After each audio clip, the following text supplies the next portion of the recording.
Greetings and blessings, my friends, and welcome back to another episode of Collective Awakening Weekly. This is a weekly energy update with soul-activating insight and guidance to support our collective journeys in spiritual awakening, healing, and empowerment. My name is Carrie, Konyha, and I am a professional psychic, soul guide, shamanic healing practitioner, and teacher in Sedona, Arizona. This week, we're taking a look at the energies happening from September 14th through September 20th. I want to begin by reminding us all that we're just coming into the first quarter moon energies this week. The first quarter moon happened yesterday in the sign of Sagittarius, which brings in a little bit more of an open, optimistic, enthusiastic energies. You should notice that over the course of the past few days, you have felt actually inspired and motivated to start taking action in alignment with whatever the intentions were that you set for yourself last week during the new moon. Before I get into talking about some of the astrological aspects and transits that are influencing us this week, I want to talk a little bit about, just the energy in general that's happening.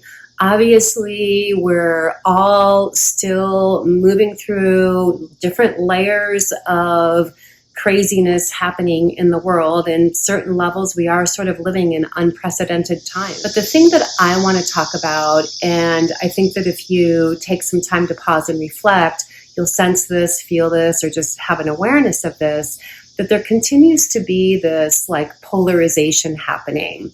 For example, for as much as there are things going on that feel connected to infringing upon human rights and freedoms, on the opposite end of the spectrum is a momentum gaining in the direction of light, consciousness, expansion, innovation, and opportunity. For all of us here who are what I call evolutionary souls, and chances are if you're watching this, you're an evolutionary soul. You're a person who was born with an innate sense of being committed to being an ambassador for the awakening of consciousness, just through how you live your own life and how you inspire your own sphere of influence. That's my definition of an evolutionary soul. And so speaking directly to those of us who feel that calling, the best way to move through these times now, one is recalling and remembering that if we want to contribute to the energy of light in the world, then the best thing for us to do is to anchor in that light by being in that energy of lightness within ourselves. We don't want to get sucked down into the drama of everything that's happening. We don't want to get hooked into the fear of the uncertainty of everything that's happening. We have to remember the principles of conscious manifestation, meaning that our present state of being has a direct impact on what we experience now and in the future, not only in our individual lives, but collectively as well. So now is a really empowering time for each of us individually to recommit in our own ways to being that beacon of light in the world. I'm going to talk a little bit more about that as I'm talking about the astrological aspects that I feel called to talk about today. And then we're going to get into the wisdom of the tarot in a little bit. Astrologically speaking, Venus just went into the sign of Scorpio. Venus is all about our desires, our comforts, and our values. Scorpio is all about a depth of connection. So this Venus in Scorpio is partially what is inspiring all of us to experience this depth of calling to be true to our own nature. Now, I want to combine this with the fact that we also have the sun in Virgo opposite Neptune retrograde in the sign of Pisces. Now, the sun is our personal identity and our self-expression. Neptune has to do with our dreams, our imagination. It's the mystical aspects of ourselves. It's our inspirations and our spiritual connection. But it can also be illusions and delusions. Both of these transits and aspects that are happening are really triggering or activating within all of us collectively a renewed fervor to live completely in alignment with our true, authentic soul nature. Now, obviously, with everything that's been going on in the world for almost 2 years now, we've all had a lot of restrictions. So the teaching that's coming to mind regarding this is we need to remember that what we are for empowers us, and what we are against weakens us. If we want to support this expansion of light in the world, we have to be in the mindset of what we're for and where the opportunities are to live in alignment for what we stand for. Now, this is where the value of intuition comes in. The main reason that I've been offering my intuitive training courses online since this whole restriction with COVID lockdown started happening is because I know that listening to our intuition is going to be our main empowerment tool that we have in navigating through it. So if you're a person who's been considering strengthening your intuition, but you don't know how, start out by checking out my website and some of the other videos that I have on this channel. I do have a lot of videos on this channel that teach you the basics on how to access your intuition for free. The other thing that I want to talk about is we are in the shadow period of Mercury retrograde. Mercury goes retrograde in about another week or two. We'll talk more about that in another week or two, but we're in that shadow period now. Remember that the best use of Mercury retrograde is about reevaluating, reconsidering, recalling, restructuring. This is a window of time that we all are being gifted to really get clear on what are we intending for ourselves and moving forward. How can we get back on track with the vibrant reality that we choose despite the appearance or the illusion of the obstacles that are being propagated in the media right now. Also, we have the fall equinox happening in about another week or so, and the dates ranging about the 21st to the 22nd. So I'm going to talk more about that in next week's episode. So fall is a time of really embodying the energy of gratitude for the blessings in your life. It's a time of allowing whatever's not working for you to fall away, and also being in the flow of whatever return of your intentions wants to come back to you in the form of manifestations. We are moving deeper into the dark part of the year, literally meaning that the days are growing shorter, the nights are growing longer, which happens all the way up through the winter solstice. We really are in an empowering time now for doing shadow work. If you don't know what shadow work is, check it out on other videos on this channel. I do have a playlist that is connected to doing shadow work. Shadow work can be connected to doing healing work, but it can also be connected to self-development.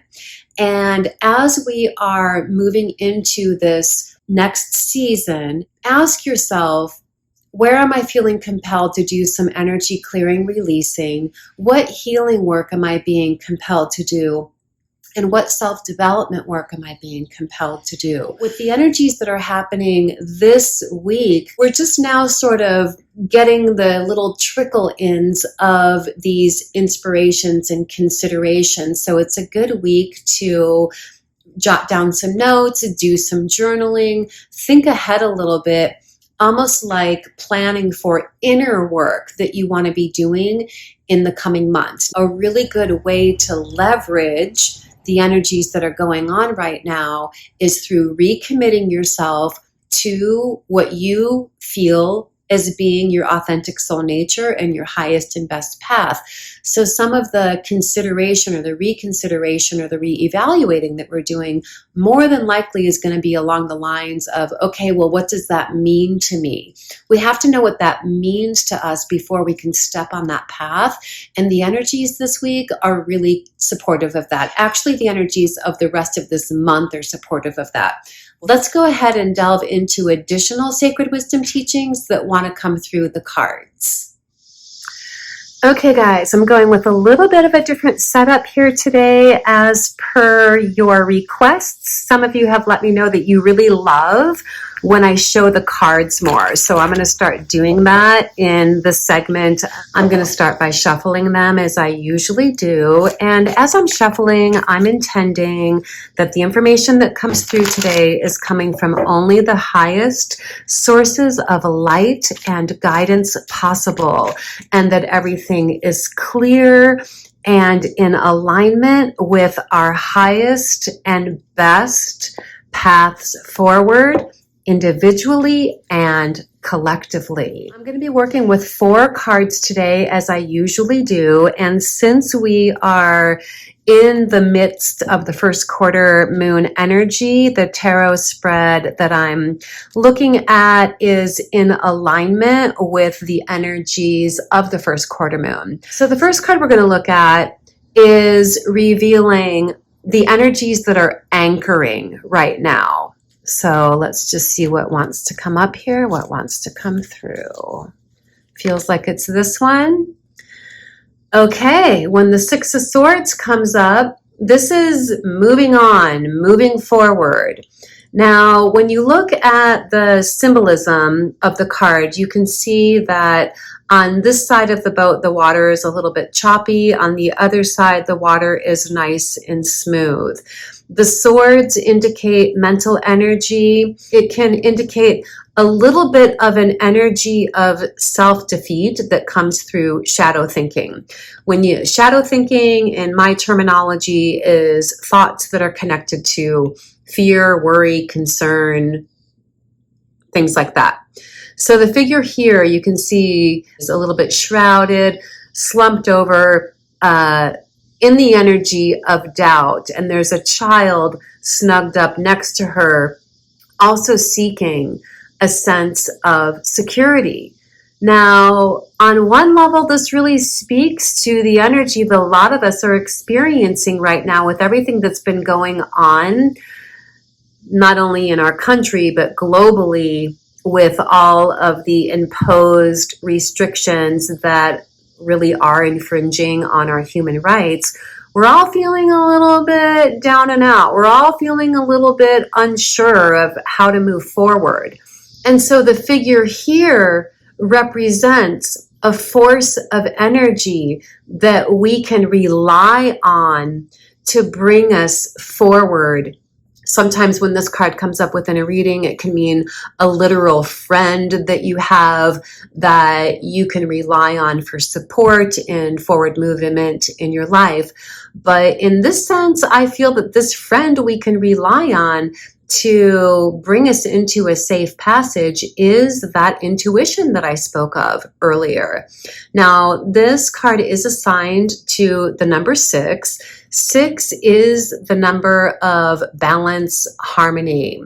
Everything that we're experiencing in the world right now ultimately will harmonize in ways that maybe we can't see or understand right now, but we have to trust that as long as we keep our sights set on the solutions and not get stuck on the problem, this is a sure way that we can all individually and collectively experience a smooth passage forward, a smooth forward movement. So the energy that's anchoring in right now is one of forward movement where there is an assurance of a safe, calm, smooth passageway forward. So we don't have to allow the turbulence of the past to be carried into the future. Now, let's look at the energy that's gaining a momentum. What's gaining a momentum as we're coming into this first quarter moon leading into the full moon? The King of Pentacles. All of the kings in the tarot represent some form of empowerment and leadership. The pentacles are earth energy. It's things having to do with our physical stability, security, affluence, abundance, manifestation, our physical health, our physical well-being. So this is saying, in regard to what energy is gaining momentum, what are we being inspired to harness? It's stepping into our leadership and our inner sense of certainty around our ability to persevere in maintaining an energy vibration that keeps us in alignment with positive prosperity flowing through us. Manifestation isn't so much a practice as much as it is a state of being. Think about when things manifest in your life. If you have like a goal or a dream or something that you're working on manifesting, it actually manifests when you've managed to achieve vibrational alignment with it. It's a state of being. Continuing to be a living embodiment of prosperous, healthy, affluent energies, despite what we might see as being restrictions in our lives. And I'm talking about all the stuff that's going on in the world right now on the global level. Ride the wave of this collective, higher vibrational energy momentum of ongoing, thriving, vibrant affluence and prosperity, because that's the truth of the situation. We all have access to this. All we have to do is be very diligently attuned and committed to maintaining this vibration. Try it and let me know in the comments how it goes for you. Next card. What's the best way for us to harness this energy? The Four of Cups. 4 is a number that's connected to manifestation. When the Four of Cups comes up, it's a reminder for us to check in with ourselves in, what are we focusing on? And it's a reminder to be aware of the blessings in your life. This cup that is coming out of the hand of the cloud, like when a hand comes out of the cloud in the tarot, it's the hand of spirit merging with the physical material world. You might be focusing on what feels like a not so good emotional state of being, but we have to remember to practice gratitude for the blessings in our life. That is the best way forward for us. We don't want to get triggered into discouragement. If you look at the body language of this figure here, his body language is closed, his arms are folded, his legs are crossed. This is like being an energetically closed off position, and he's looking downward as if he's experiencing discouragement, letdown, or preparing himself for that. So the hand here is like, hey, wait, look to see where there's opportunity, where there's unexpected possibilities. We talked about that unexpected change factor that's happening with some things going on with Uranus last week. And so that energy is still sort of trickling in a little bit. Best way to harness the energies that are showing up this week is to practice gratitude for the blessings in your life. Be open to the unexpected. Be open to possibilities, options, potentials, even if you don't know what those things possibly could be right now. This for sure is the best energy to harness in moving forward. Again, I dare you to practice this and let me know in the comments how it goes. You won't be disappointed. So the last card we're going to look at is overall message from Spirit. What is the overall message from Spirit that wants to come this week? Let's dig in a little bit here. I feel like it's this one. And it's the Queen of Wands coming up reversed. So let's look at the card right side up first. So this is feminine energy. Wands is creative energy. It's matters having to do with our life path. It's looking forward in enthusiastic ways around what our particular life vision is, our goals and our dreams. So in the reverse position, it brings the energy a little bit more inward. It's almost saying, don't get discouraged. Don't throw the towel in. Just tune in. Do some, I don't want to say soul searching, but connect with your inner guidance, your soul wisdom, your silent knowing, with the intention of receiving guidance as to what's the best way forward, right? So ultimately, there's activity associated with this card. The clothing she's wearing is golden yellow, which is the color of the solar plexus chakra. So this is matters having to do with personal empowerment as well, spiritual empowerment. And so don't lose your confidence. Don't lose your stride. Again, don't throw in the towel. Don't cave to an illusionary energy of defeat, because whatever that energy is that's coming in is illusionary. We have to call the bluff of it and rise above it despite it. So channel the energy in the direction of gaining a renewed fervor and commitment to what your deepest passions are, and allow yourself to find ways to flow forward in alignment with guidance in those directions. So if we look at the cards collectively, we have a king, a queen, a 4, and a 6. So the king and the queen also are aspects of the sacred feminine, the sacred masculine, and embodying a balance of both of those within ourselves. Again, the sacred feminine, sensing, feeling, being, allowing, intuiting, dreaming, envisioning. The sacred masculine, embodying certainty and confidence and allowing ourselves to take actions in alignment with those goals and dreams. Banking on our intuition to lead us forward. Being open to blessings and opportunities that are coming through this time period that we're in. Okay, guys, thank you so much for tuning in. I appreciate your presence here. Stay tuned, and I will see you right around the corner in the next video. Blessings and namaste.